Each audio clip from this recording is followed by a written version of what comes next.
This is not just history. This is a case the world has been investigating for 2,000 years, from fratricide to empire, from glory to fall.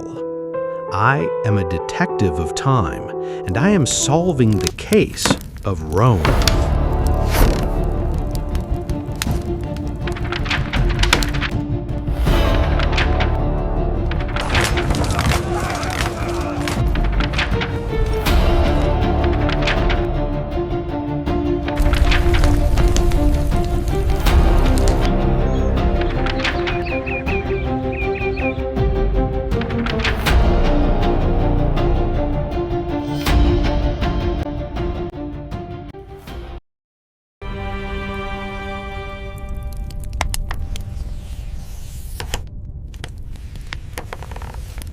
Our story begins not with facts, but with myth. In the legend, Romulus and Remus, twin sons of the war god Mars, are abandoned as infants and raised by a she-wolf. Romulus kills his brother in a dispute and founds the city of Rome in 753 BCE. He becomes its first king. The Romans believed this myth deeply. It gave their city divine origin, martial character, and tragic destiny. Historically, early Rome was a collection of small settlements on 7 hills. Surrounded by rival tribes like the Etruscans, Sabines, and Latins, it slowly grew through conflict and alliance. Rome was ruled by kings, some Latin, some Etruscan. These kings laid the groundwork for Roman religion, law, and infrastructure. But in 509 BCE, after the alleged assault of a noblewoman named Lucretia by the Etruscan king's son, the Romans overthrew their monarchy. In its place, they founded something radical, the Roman Republic.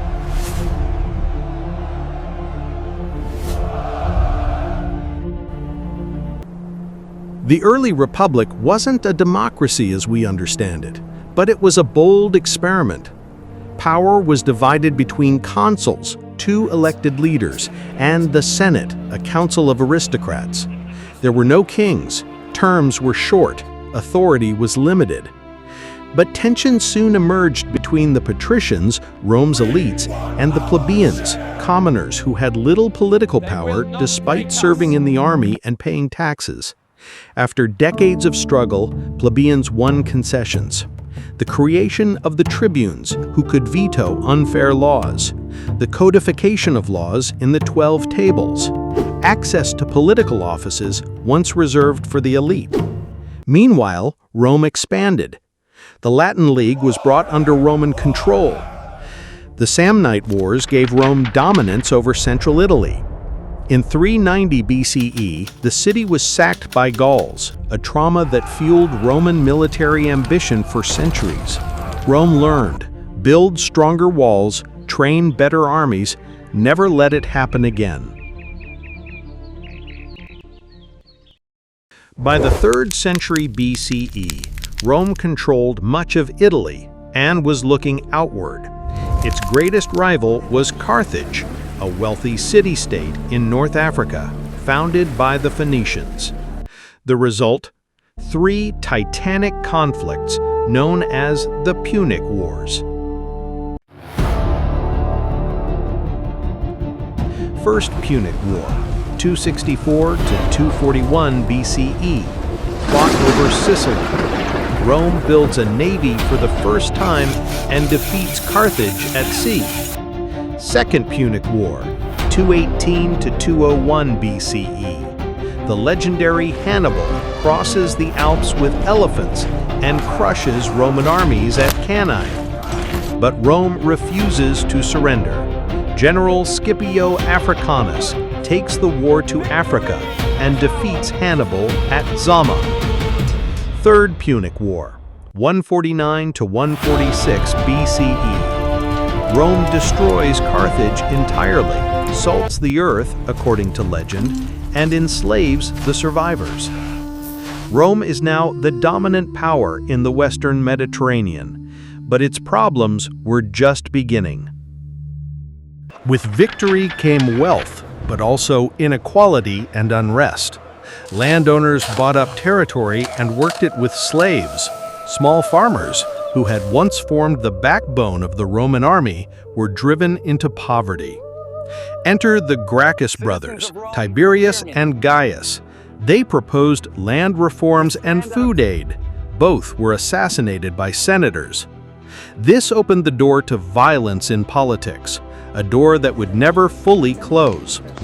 Over the next century, Rome saw a series of strong men rise. Marius reformed the army, letting landless men enlist and tying their loyalty to generals instead of the state. Sulla marched on Rome itself twice, setting a terrifying precedent. Pompey, Crassus, and a rising star named Julius Caesar formed the first triumvirate. But it couldn't last. Caesar, after conquering Gaul, refused to disband his army. In 49 BCE, he crossed the Rubicon River, igniting a civil war. He defeated Pompey, took control of Rome, and was declared dictator for life. And in 44 BCE, on the Ides of March, he was assassinated by senators who hoped to save the Republic. Instead, they killed it.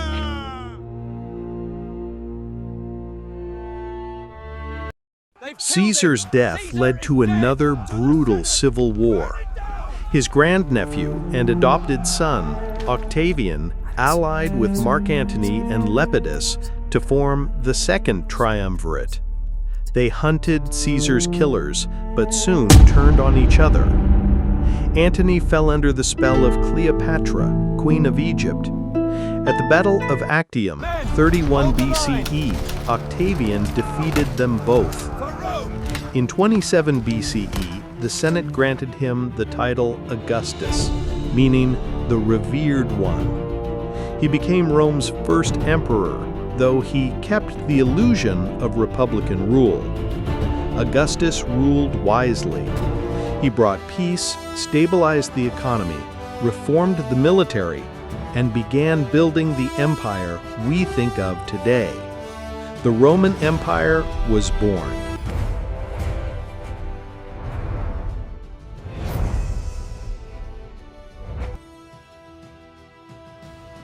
The next 2 centuries were Rome's golden age, the Pax Romana, or Roman peace.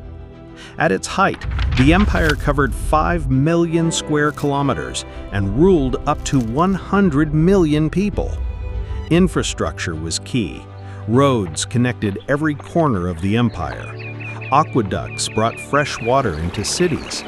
Baths, forums, amphitheaters, and temples filled Roman towns. Latin and Roman law spread across Europe. Great emperors followed. Trajan expanded Rome to its greatest size. Hadrian consolidated borders and built walls in Britain. Antoninus Pius presided over peace and prosperity. Marcus Aurelius, the Stoic philosopher, faced war and plague with dignity. But behind the grandeur lurked instability. After Marcus Aurelius came his son, Commodus, a reckless narcissist more interested in playing gladiator than governing. His assassination in 192 CE triggered a crisis.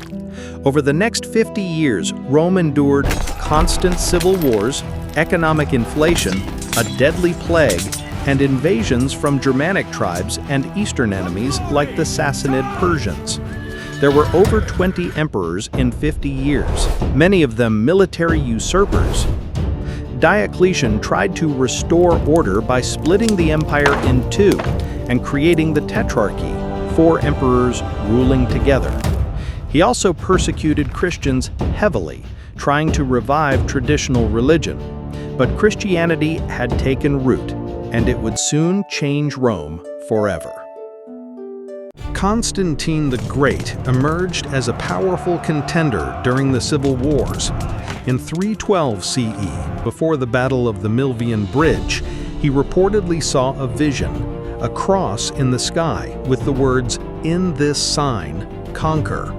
He won and converted. In 313 CE, the Edict of Milan legalized Christianity. In 330 CE, he moved the capital east, founding Constantinople on the Bosporus. By the end of the 4th century, Christianity became the official religion of the Roman Empire. But Rome, once pagan, now Christian, was no longer united. The Western Empire declined rapidly. Economically exhausted, politically fragmented, and militarily dependent on foreign mercenaries, Germanic tribes pushed into Roman territory, sometimes fleeing the Huns, sometimes seeking land. In 410 CE, the unthinkable happened. Rome was sacked by the Visigoths. More invasions followed. In 455, the Vandals looted Rome again. Finally, in 476 CE, the Germanic general Odoacer deposed the last Western emperor, Romulus Augustulus. It was symbolic but significant. The Western Roman Empire was gone. But the Eastern Roman Empire, based in Constantinople, lived on. We call it the Byzantine Empire, but they called themselves Romans. For nearly 1,000 more years, they defended Roman law, language, and legacy. Under Justinian, they reclaimed parts of the West, built the Hagia Sophia, and preserved Roman law. They survived attacks from Persians, Arabs, Crusaders, and Turks, but they slowly shrank, weakened by internal strife and endless wars. In 1453, the Ottomans breached Constantinople's walls. The last emperor, Constantine XI, died sword in hand. With his death, Rome finally fell.